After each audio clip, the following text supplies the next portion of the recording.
So, I'm going to tell you a little bit about this book that I ordered a while back, and I found it enlightening, yes. And I also found there's a part here that I was like, sometimes I find it hard to communicate effectively. And voila, on page 101 of Positive Options for Polycystic Ovarian Syndrome, PCOS, this is a self-help and treatment book by Christine Craggs-Hinton and Adam Balen, the MD. I was like, this speaks volumes. It's speaking my language. Too often it feels like I'm trying to say something and it could come out wrong or offend someone or, be taken the wrong way. And I don't mean for that. And I was just like, that pretty much hits the nail on the head. But because helping those close to you understand PCOS is a very difficult thing. With PCOS, there are so many things that a woman like myself goes through on a daily basis. I go through migraines, and, just weight gain up and down. In the past, I had high blood pressure. I would say a few of these other symptoms that I listed I have had, but I don't wish to share my journey with them. But the joint pain, yes, lately as I get older, I notice, yes, I have joint pain.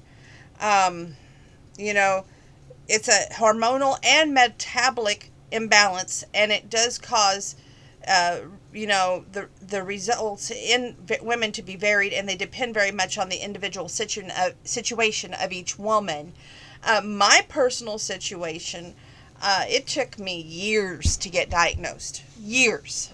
And doctor after doctor after doctor would tell me, this is what you have, and it wasn't what I had. When we finally went to the doctor of all doctors, the doctor who was really a miracle worker in my book, she was able not only to sit down and diagnose me, but her entrance was that of something you would see in a movie. I can still see her come in with my big Sears catalog file into the room, and she walked over to the trash can, opened it with her foot, and threw it away. And I just gasped, because here we went through all this to make sure she had all the records, all the files. And she just goes, now, that's what I think of every opinion, including the doctor that I know very well. And she said, I'm going to sit across from you. I'm going to tell you what you have. And the moment she said polycystic ovarian syndrome, I just gulped, and I can remember asking, am I going to die? And she said, no, not today, not tomorrow, but we're not promised. But however, she goes, what I want to do, and she says, it's go in and do exploratory surgery, go through your belly button with a laparoscope, and just see what we find.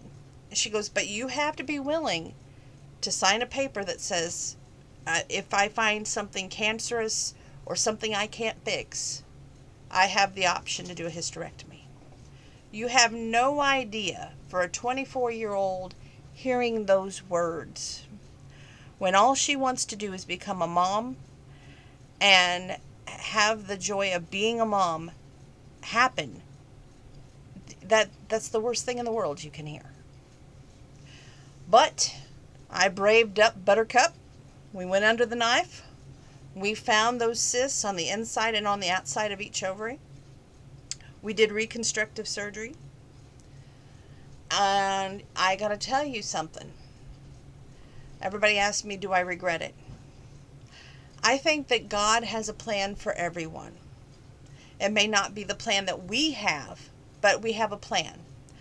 He had me go through all that surgery now, looking back at it, to overcome a lot of barriers that I had at that time.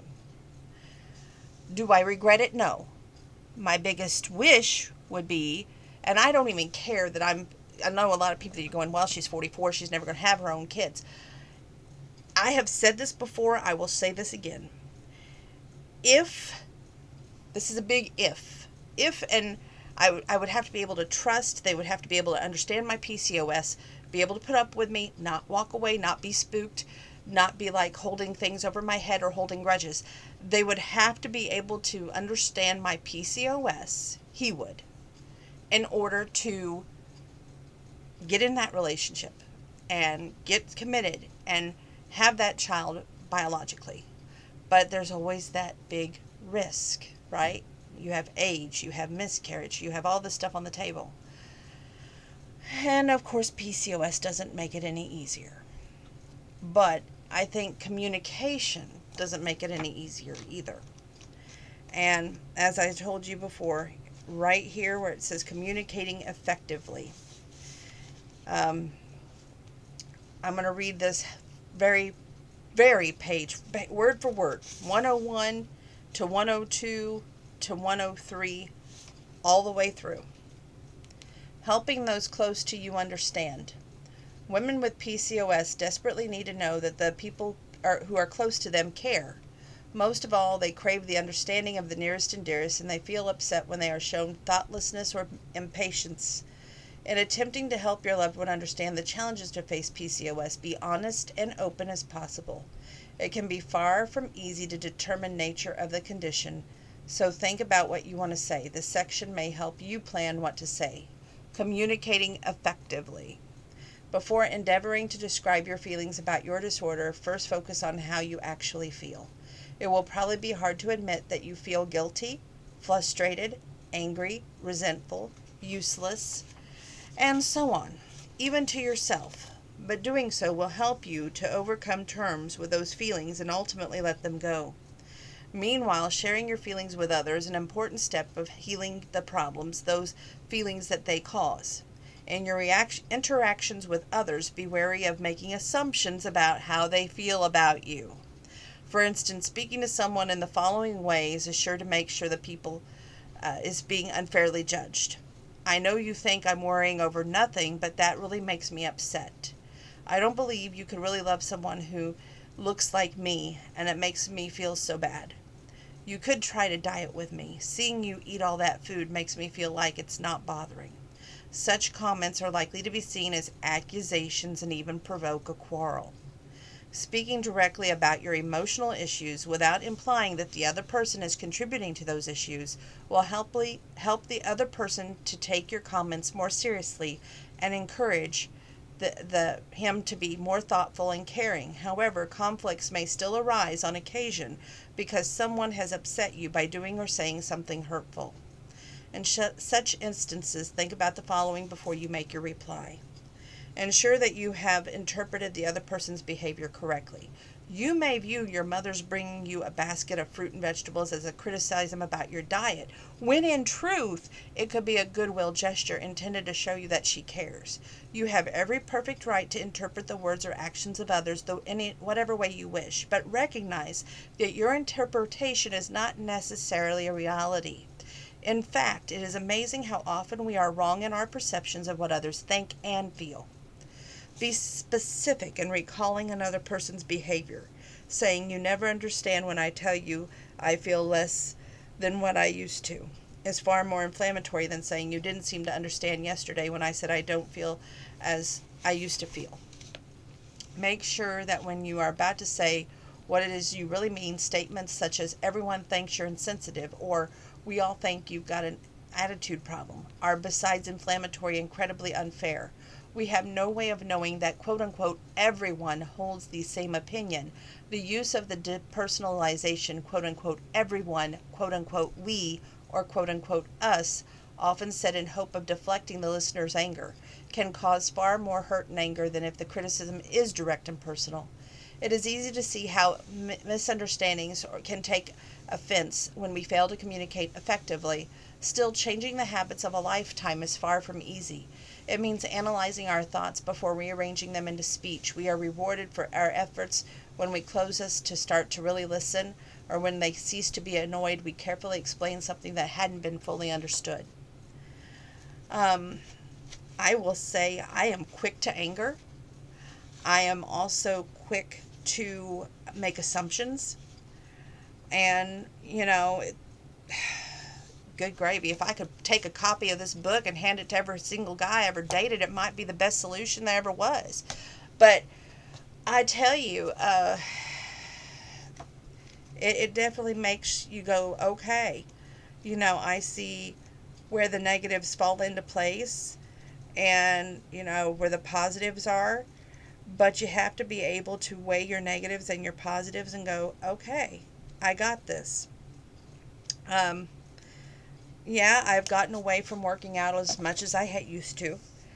Yeah, I don't eat like I used to, mainly because I always hear it's such an expense to eat healthy. It's such an expense to do this. It's such an expense to do that. So, yeah, I'm not guaranteed tomorrow, but I'm here now. And will I look for some of this stuff in the future to be more effective towards what I have? Probably, yeah, who doesn't? But when you can't eat some of the stuff that they say to do, it's hard to do. Uh, like they say in the book here, reduce sugar and refined carbohydrates. Well, that's fine and nice, but when you get a craving, which I know what Doc would say, she would say, don't eat that, but I would. Reducing salt, well, some days it just takes some salt. Sorry. Reducing red meat and dairy products, well, every morning I have milk with my fruit and grain bar. And I don't do caffeine, so I do that. That's positive. I do carbonated water. Woohoo, right? I'm trying to reduce my cottage cheese intake again. There for a while, it was quite often, but I'm trying to do more healthy choices. I will say I do allow myself one quote-unquote naughty meal a day. But for my lunch, I'm eating turkey. For my supper, I'm eating a McDonald's hamburger, and yes, with the bread. I used to not eat the bread, and I know bread's a no-no. But you know what? In life, you gotta live a little bit. I used to be so freaking strict, and I was the worst on myself because of that self-image, which there's actually a whole chapter in this book about self-image, because, we are very self-conscious. We worry about how our image looks, and how we want to be presented in different circumstances. And we are worried about the uncertainty in situations, and we have an overcare of welfare for others. Bingo, that's me right there in every situation. And oversensitivity to influence ideas. I mean, if you just read this freaking book, it's like spot on about PCOS.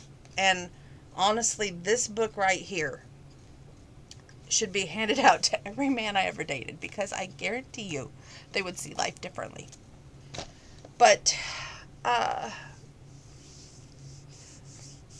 I don't know if I will ever have that happily ever after. That's why I read my magazines. That's why I read my books and watch my Hallmark movies, and definitely watch Yellowstone. And by the way, there better be a Rip and Beth wedding. Just saying. Side note. But, that's the way life is right now. And, PCOS is complicated. It's never easy. Has it gotten easier as I've gotten older? That was a message in the inbox. I would say life, you go through challenges in life. You have to overcome them. Life is never easy. If anybody ever tells you, hey, you know what, I have never had any kind of hurdle to overcome with PCOS, they're lying to you. Even though every situation is different and no one case is the same, you got to think about this. That 5 and 10% of women of childbearing age, as many as 30% of women, have the same characteristics, but diagnosis is hard, and it's not always easy to talk about. And with in today's modern world, with this syndrome not just being on the ovary, there's so many things that this syndrome just takes over your body. And you can't be like, I'm going to give up. I'm going to lie down, give up, and I'm not going to move forward. I still try to incorporate some time to exercise, but not as quite as much. I still try to eat a little healthy, but I got to live my life. So yes, it presents challenges, which gives you hurdles, but you got to jump those hurdles. You can't just lie down and say, okay, I'm done. Not going to do it. Will I ever have kids? I don't know. I mean, I had the surgery in order to have kids because that's what I've always wanted to be, was a wife and a mother. I mean, period. That was what I wanted in life. But being understood and being able to have that emotional support to overcome PCOS, to also have that understanding of what I say is not always perfect. I think that would be a blessing if that ever happens. But I'm not going to sit here and say, you know what, I'm going to wallow in self-pity and be like, well, PCOS is going to win, because I won't let it win. So there's your PCOS video for September. I hate talking about it because it's something I dislike that I have in my body, that I wish I didn't have the polycystic ovarian syndrome. I wish that it was just not a thing that I had. But you know what? God does not give struggles to those he knows that can't overcome them. And I honestly believe that anyone who struggles with this, such as myself, there's a reason that we have this. And our success is the success in overcoming how it affects you and your life, you and your own body. So remember that going forward. Anyone who has PCOS, please remember that. My doctor who helped me with my situation, I thank God for her each and every day. And even though I don't always listen, notice how that's whispered, I am very happy to say that I have got to see both ends of the spectrum. I have got to see it before surgery, after surgery, and as living my life currently. And whatever life holds for me, I plan to live it. And I hope you do too. God bless.